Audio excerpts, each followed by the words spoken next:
नमस्ते दोस्तों, फिर एक बार एक नया टॉपिक के साथ आपसे जुड़ रहा हूँ। दोस्तों 2 दिन पहले ही अमेरिकन प्रेसिडेंट डोनाल्ड ट्रंप एक सर्कुलर पर साइन करते हैं दोस्तों, और वो सर्कुलर है H1B visa related. H1B visa की फीस हाइक के सर्कुलर पे डोनाल्ड ट्रंप साइन करते हैं दोस्तों, और डोनाल्ड ट्रंप डिसाइड करते हैं कि जो H1B वीज़ा पाने के लिए अब ईयरली जो फीस है वो देना होगी 1 लाख रुपीज़ पर पर ईयर। मतलब 88 लाख रुपीज़ वो वीज़ा पाने के लिए फीस देनी होगी, जिसे भी H1B वीज़ा पाना है दोस्तों। नॉर्मली अमेरिका में 80 नियर अबाउट 85,000 जो हाईली स्किल एम्प्लॉयड की ज़रूरत होती है दोस्तों, और उनमें से 70 to 80% जो हाईली स्किल एम्प्लॉयड है वो इंडियन होते हैं दोस्तों। तो इंडिया के लिए भी बहुत बड़ी खबर है।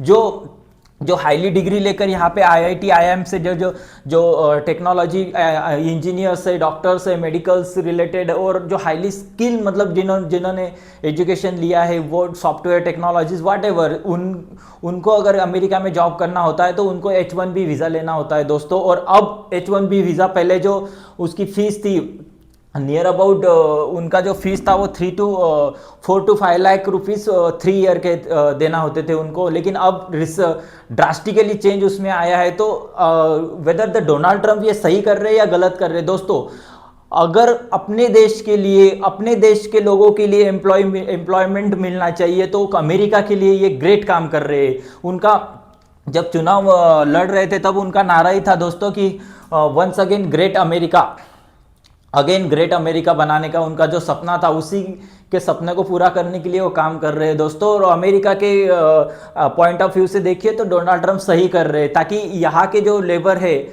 यहाँ के जो हाईली स्किल एम्प्लॉयड है वो वहाँ कम जाएंगे, और अमेरिकन जो कंपनीज है वो अमेरिकन एम्प्लॉय को ही वहाँ पे जॉब देंगे, ताकि एम्प्लॉयमेंट उनके अमेरिकन कंट्री में ही मिलेगा, और जो कुछ उनका अमेरिकन एम्प्लॉय का है वो इनकम सोर्स उनका बढ़ेगा। लेकिन दोस्तों इंडिया के लिए फिर से एक बार बुरी खबर है, जो कि जो हाईली स्किल एम्प्लॉय है वो वहाँ जाते थे, वो अब उनको ज़्यादा फीस देना होगी। और वो फीस नॉर्मली अभी वहाँ पे जॉब करने वाले जो एम्प्लॉयज़ है वो क्या करेंगे, कंपनीज को बोलेंगे कि हमने ऑलरेडी आपको 88 लाख रुपीज़ पर ईयर यहाँ पे पेड कर रहे हो, तो वो कंपनी को डिमांड करेंगे। तो हो सकता है कि इनका अमेरिकन कंपनी को ही ये जुर्माना पेड करना पड़े। लेकिन ये बातें हैं दोस्तों, अब AI का ज़माना है, तो हो सकता है कि कंपनीज भी बोल दे कि चलो इतनी फीस दे के इतना कॉस्ट बेयर करने से अच्छा है कि हम अमेरिकन एम्प्लॉय को ही ले ले और उनको ही जॉब दे दे, ट्रेनिंग जॉब, ये सारी चीज़ें होगी दोस्तों। तो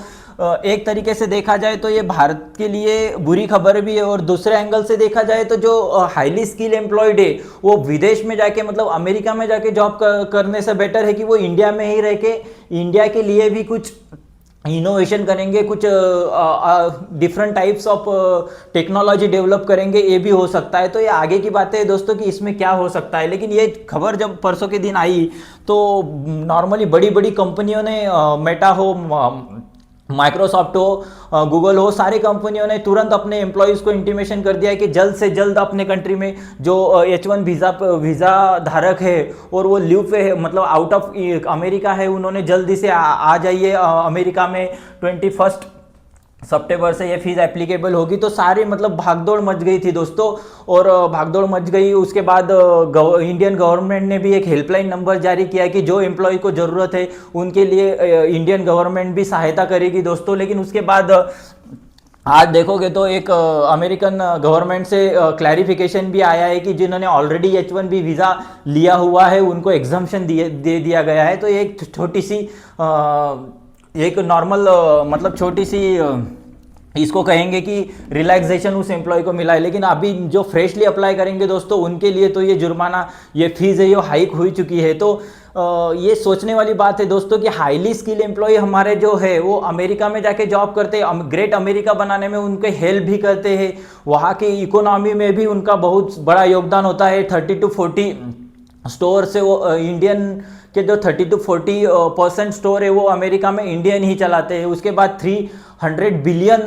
टैक्स ईयरली जो पेड करता है वो इंडियन ओरिजिन वाले वहाँ पे पेड करते हैं दोस्तों। तो ये 62% होटल का बिजनेस है वो इंडियन वहाँ पे करते हैं अमेरिका में। तो ये बहुत सी चीज़ें इम्पैक्ट करने वाली दोस्तों, सोचने वाली बात है कि इंडियन जो वहाँ पे जॉब करते हैं, बिजनेस करते हैं, एजुकेशन करते हैं। इनका भी बहुत बड़ा योगदान अमेरिकन इकोनॉमी में है दोस्तों, लेकिन अमेरिकन गवर्नमेंट ने इसका कुछ भी न सोचते हुए, कोई एंगल से न सोचते हुए ये जो H1B वीज़ा है उसकी जो फीस हाइक की है वो डेफिनेटली एक गलत कदम है इंडिया के हिसाब से देखा जाए तो। लेकिन उनके पॉइंट ऑफ व्यू से देखा जाए तो हर कोई कहेगा कि प्रेसिडेंट हो तो डोनाल्ड ट्रंप जैसा, क्योंकि उनके देश के लिए, उनके देश के लोगों के हितों के लिए वो कदम उठा रहे हैं और वो सराहना है दोस्तों, उसमें कोई गलत चीज़ नहीं है।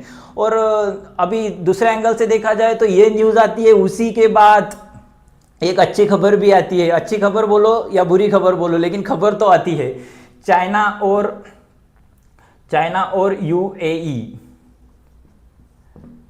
और यूएई हाईली स्किल एम्प्लॉय के लिए, जो मैथमेटिक्स में हो, साइंस में हो, टेक्नोलॉजी में हो या डिफरेंट एजुकेशनल मेडिकल में हो, ये एम्प्लॉय के लिए उन्होंने एक के वीज़ा लॉन्च किया है दोस्तों। ये 1 अक्टूबर से इंप्लीमेंट होगा, 1 अक्टूबर से इंप्लीमेंट होगा के वीज़ा। जैसे H1B वीज़ा के तर्ज पर ही के वीज़ा लॉन्च किया गया है चाइना ने, और उन्होंने कहा है कि 1 अक्टूबर से जिसे ही हाईली स्किल एम्प्लॉयड जो होंगे उनको अगर के वीज़ा अप्लाई करना होगा तो 1 अक्टूबर से वो अप्लाई कर सकते हैं। मतलब इन लोगों को जॉब देने का काम अब चाइना करेगा। China technology already technology develop country है और उसमें अभी इन लोगों को जॉब देने का काम चाइना करेगा दोस्तों। तो देखिए कितना बड़ा कंपटीशन है। एक तरफ अमेरिका जिसे ठुकरा रहा है, उसी चाइना अपने जो डोर है वो ओपन कर रहा है। तो मतलब सोचने वाली बात है कि 140 करोड़ जो हमारी आबादी है, 140 करोड़, इतनी बड़ी आबादी में अगर चाइना और अमेरिका हमारे हाईली स्किल एम्प्लॉय का फायदा उठा रहे हैं तो इंडिया के लिए भी सोचने वाली बात है कि क्यों ना हम भी हमारे एम्प्लॉय को यहाँ पे ही एक स्टेज दे, यहाँ पे ही उनको जो फैसिलिटीज है वो दे, ताकि अपना भारत भी एक ग्रेट कंट्री बनकर, टेक्नोलॉजी में जो पिछड़ा हुआ देश हम है, जो टेक्नोलॉजी में हमें ज़्यादा कुछ डेवलपमेंट नहीं की कर सके, हम उसके लिए हम काम करें, उसके लिए हम आगे बढ़े और गवर्नमेंट का सपोर्ट अगर उनको मिल जाए तो, ताकि हम भी अमेरिका और चाइना जैसी टेक्नोलॉजी डेवलप कर सके। ना कि हम यूएस की जो गूगल है, गूगल, माइक्रोसॉफ्ट, जो व्हाट्सअप है, फेसबुक है, इंस्टा है, इन तमाम एप्लीकेशन के अलावा हम हमारे इंडियन एप्लीकेशन डेवलप करें और क्यों ना हम भी इनके तर्ज पे टेक्नोलॉजी में वो नंबर 1 कंट्री बन सके दोस्तों। सोचने वाली बात है। सोचते आगे इसमें क्या डेवलपमेंट होती है और आपके लिए जरूर बताएंगे कि इसमें क्या डेवलपमेंट। आपके लिए बस इतना ही। थैंक यू, धन्यवाद।